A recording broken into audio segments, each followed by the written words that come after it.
Bueno, boas tardes a todos e a todas.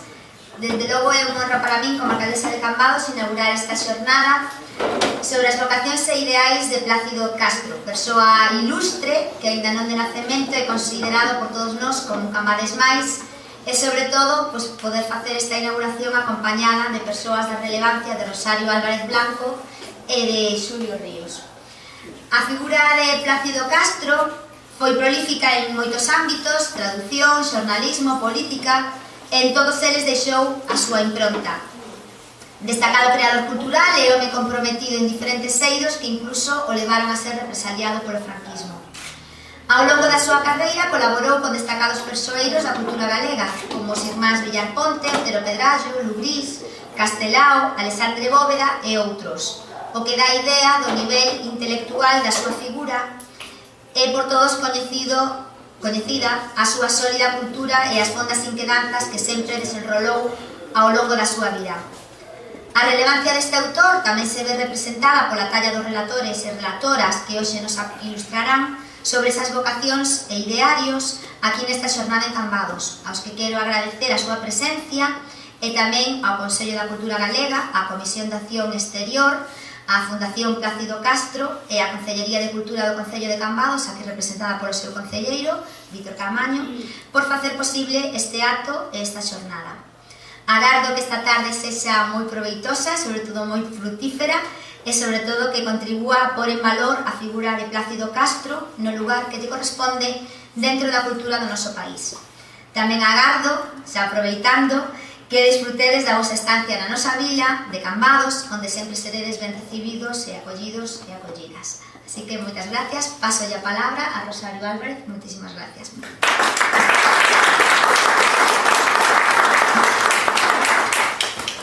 Ben, boas tardes a todos, a todas. Eu comezo por dar as grazas. Realmente, igual tiña que acabar de novo dar as grazas, pero quero comezar por iso, agradecendo a presenza de todos, que prácticamente chega á sala, e ao Concello de Cambados pola acollida, e especialmente a alcaldesa por estar presente nesta inauguración, por acompañarnos na mesa, naturalmente extensible a todo o Concello de Cambados e a Fundación Plácido Castro, porque o Concello de Cambados e a Fundación Plácido Castro somos concellos do Consello da Cultura Galega nesta actividade. Os relatores, por suposto, algunos deles están presentes, que aceptaron o noso convite para viren a Cambados nun día que podía ser un día de inverno, non dunha falsa primavera, non? E de viren aquí para que puderamos homenaxear a unha figura que, como dixo a alcaldesa, unha figura de primeira orde que ademais decidiu acabar os seus días como cambades, non? Por suposto, a Xulio Ríos, incansable defensor e promotor da figura de Plácido Castro, que neste momento dirixe a Comisión de Acción Exterior do Consello da Cultura Galega, porque esta comisión é a que realmente organizou esta xornada, non? Sobre as razóns que tivo a comisión para escoller a figura de Plácido Castro, falará el como coordinador a continuación, non me vou estender niso, pero si direi que esta xornada se inscribe detrás dunha serie, quero dicir, hai un ano ou algo menos dun ano, a propia comisión nos convidou en Viveiro para homenaxear a Lois Tobío, non? Espero que por un ano podemos estar noutro lugar de Galicia homenaxeando a outras figuras, sendo figuras relevantes da cultura galega, tamén se distinguiron por unha acción exterior a prol da cultura galega. Esta é unha xornada de memoria. Nos levamos, fixense que Galicia leva uns anos celebrando as Xornadas da Fala. Durante os anos 2016, 17 e 18 estivemos celebrando esa explosión de modernidade e de reivindicación da identidade cultural e lingüística de Galicia que supuxeu este movimento. Estamos nos preparando para celebrar en 2020 o inicio da revista Nos, o que iso supón tamén para esa esplendida xeración que tamén axudou a mudar non solamente a consideración que os galegos e galegas teñamos da nosa lingua e da nosa cultura, senón a facer que a nosa cultura dialogase con outras culturas, con outras linguas e a renovar tamén o noso imaginario identitario simbólico, non? Que estamos nese contexto, e nese contexto no que hai que situar tamén a Plácido Castro, non?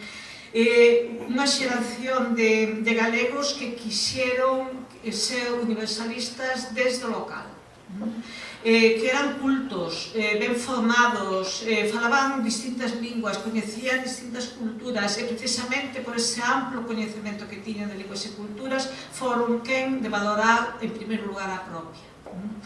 Se nos centramos en Plácido Castro, ele era un políglota, explotou esa habilidade lingüística de distintas maneiras, no xornalismo, na traducción, na docencia, pero justamente esa habilidade políglota fixo que Plácido Castro empezase a acabase na lingua galega. Nunca deixou de identificarse como falante e defensor da lingua propia do seu país, do galego ao galego, pasando polas linguas do mundo, pero con principio e un final que ele tiña claro onde estaba.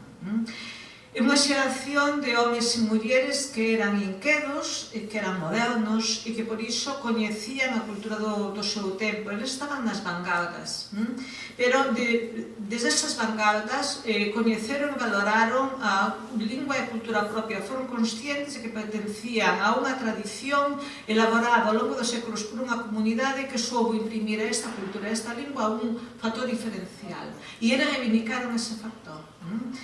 Reivindicaron e intentaron difundilo. Era un feito maravilloso para eles que os colocaba no mundo con algo propio que tiñan que comunicar e que tiñan que difundir. Os nosos conferenciantes xornalistas, moito máis autorizados que a min, farán referencia a esta actividade divulgadora da cultura galega no exterior realizado por Plácido Castro. Eu quería salientar, supoño que tamén o farán eles, pero quero salientar que nese momento ele coloca a cultura galega en ámbitos os que non era fácil que chegase a noticia da nosa identidade, do noso feito diferencial a través da migración e do exilio. Ele colocou a cultura galega noutros ámbitos nos que de maneira máis ou menos espontánea nunca terían un coñecemento tan fiel como que ele participou do noso modo de ser, de estar no mundo. Eu creo que a ele gustaría tamén saber que esta mesma comisión que organiza a xornada hai uns meses organizou en Santiago unhas xornadas sobre a internacionalización do libro galego, sobre cales son as cánones que ten que ter o libro galego para poder ser internacional, xa nas feiras, nas traduccións, editoriais, como se pode divulgar a nosa literatura. E tamén me gustaría saber que daqui a uns meses, a finais de xuño, tamén no Consello da Cultura Galega teremos unha xornada sobre a traducción como un vehículo de difusión internacional da nosa cultura. Cales son as vías para exportar cultura galega ao exterior, cales son as dificultades con que se atopan os traductores e as editoriais que publican traduccións, cales son as vías de distribución que temos abertas no mundo ou que podemos abrir e cales son, digamos, as ferramentas que nos poden axudar a abrir esas vías para difundir a cultura galega no mundo, algo que el fixo antes casi que a ninguén. Creo que ele estaría satisfeito de ver que a semente non quedou en terra baleira. Ele tamén pertence, e vou rematando, a esa xeración que era consciente do seu valor, da súa posición, de que o seu espírito creador podía ser tamén un espírito transformador, que se identificaron como galegos e que se comprometeron coa causa da lingua e da cultura galegas, pero non dun xeito romántico ou inmobilista. Eles quixeron contribuir a crear, a deixar un legado, a deixar unha Galicia transformada. E desde logo tiveron unha intensa actividade cultural, sí, aí están as súas obras, aí está a súa pegada, aí está a súa semente, pero eles tamén tiveron un compromiso político. Un compromiso político polo que loitaron para lograr as cambios para que a lingua e a cultura galega estivesen un lugar digno, para que tivesen un estatus de normalidade e para garantir a supervivencia. Claro que tamén pertencen a esa xeración de galegos que veu truncados as súas esperanzas, os seus soños, as súas vidas, en algúns casos, por causa do levantamento militar, da guerra civil e da ditadura franquista. Tamén Plácido Castro, para quen, despois do 36, xa nada volveu ser igual. E creo que hoxe estamos aquí para manter a súa memoria viva, para agradecerlle tanto a súa contribución á causa da lingua e cultura galegas como o sacrificio persoal que el sufriu. E eu creo que é unha persoa que merece que manteñamos viva a súa memoria e a iso queremos contribuir. Agradezo especialmente que estea tamén aquí representando a súa familia.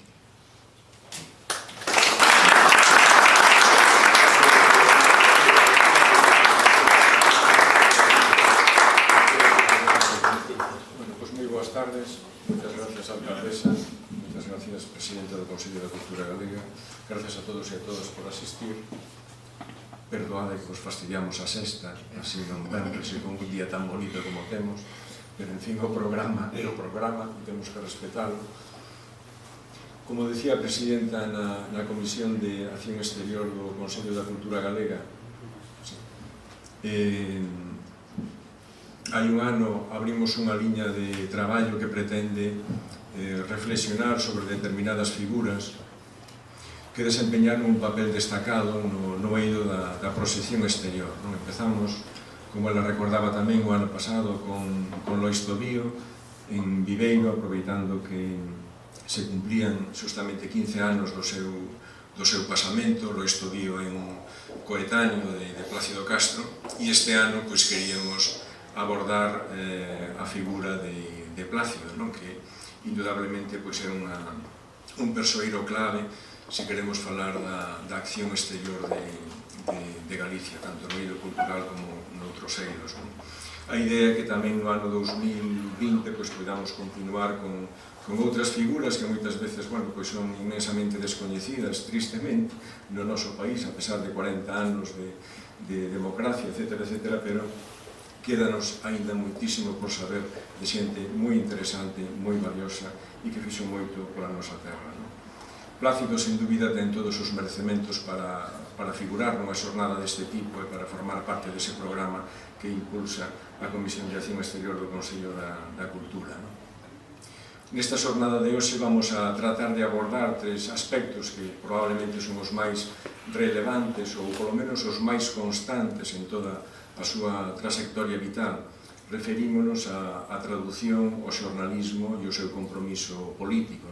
E hai un paralelismo tremendo coa figura de Lois Tobío, porque o esquema que seguimos con esta xornada é prácticamente o mesmo, porque son como dous calcos a hora de evaluar o seu compromiso co noso país. Indudablemente, Plácido, como tamén Tobío e moitos outros da súa xeración, é unha figura moi poliédrica que ten moitas outras dimensións, moitas outras aristas, porque son todos eles grandes sabios, grandes humanistas. Hai o Plácido poeta, hai o Plácido pintor, hai o Plácido docente, etc. Obviamente, nunha tarde, en 3 horas, é imposible abordar todas estas dimensións, pero si procuraremos afondar nestas outras que me parece que realmente son importantes. E quixemos facelo en Cambados, porque Cambados é moi importante na trayectoria de Plácido Castro. Aquí pasou moitos veráns de vacacións, aquí casou, aquí viviu e aquí morreu e está enterrado no cemiterio de Santa Mariña. Entón, Cambados é para nós un referente moi importante na trayectoria de Plácido Castro, e por eso tamén sempre contamos co Concello de Cambados a hora de organizar este tipo de iniciativas, ben sexa dende o Consello da Cultura ou dende a propia fundación da que é patrón fundacional. Ademais, coa feliz noticia de que en poucas semanas poderemos contar con unha sede museo de Plácido Castro nesta propia vila, en Cambados. Un traballo que nos levou, como comentábamos antes, 20 anos, pero que por fin conseguímolo, e diso estamos todos moi orgullosos. Quero agradecer tamén a presencia da Fundación Plácido Castro, eu son secretario, pero tamén está a presidenta e a familia de Plácido Castro. Agradezo moi afectuosamente a presencia de todos eles e de todos vos. Contamos, penso que con figuras moi coñecedoras das facetas de Plácido Castro que vamos a analizar, e creo que todos vamos a poder aprender moito esta tarde co relatorios ou as palestras que nos van a ilustrar sobre esas facetas de xornalista, de traductor e de compromiso político de Plácido. En fin, espero que todos poidades disfrutar da sesión e que, a pesar de non disfrutar da sexta, pois poidamos celebrar igualmente a asistencia. Moitas gracias.